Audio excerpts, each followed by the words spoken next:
आषाढी वारीसाठी पंढरपूरकडे प्रस्थान करणाऱ्या वारकऱ्यांच्या सेवेसाठी नामदार हसन मुश्रीफ फाउंडेशनच्या माध्यमातून 7,000 रेनकोटचं वाटप करण्यात आलंय। नामदार हसन मुश्रीफ यांच्या हस्ते हा उपक्रम पार पडला।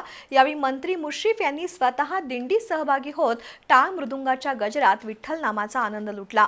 कागल इथं नुकताच हा कार्यक्रम संपन्न झाला। कागल इथल्या गैबी चौकातून भजनी मंडळाच्या गजरात निघालेल्या दिंडीत नामदार हसन मुश्रीफ यांनी गळ्यात वीणा आणि हातात टाळ घेऊन वारकऱ्यांसमवेत सहभाग घेतला। विठ्ठल विठ्ठलच्या जयघोषानं आणि टाळ मृदुंगाच्या निनादानं संपूर्ण परिसर भक्तिमय वातावरणानं दुमदुमून गेला। यानंतर नामदार हसन मुश्रीफ फाउंडेशनच्या माध्यमातून आषाढी वारीसाठी निघालेल्या 7,000 वारकऱ्यांना रेनकोटचं वितरण करण्यात आलंय। यावेळी बोलताना नामदार हसन मुश्रीफ यांनी वारकऱ्यांची सेवा हीच आपली भावना असून दरवर्षी रेनकोट, छत्री आणि इतर आवश्यक साहित्याचं वाटप सेवाभावातून केलं जात असल्याचं नमूद करून संत ज्ञानेश्वर महाराज आणि जगद्गुरू तुकाराम महाराज यांच्या कार्याबद्दल कृतज्ञता व्यक्त केली। मी आमदार असो वा मंत्री, हे सर्व संतांच्या कृपेनं शक्य झालंय अशी आपली श्रद्धा त्यांनी व्यक्त केली।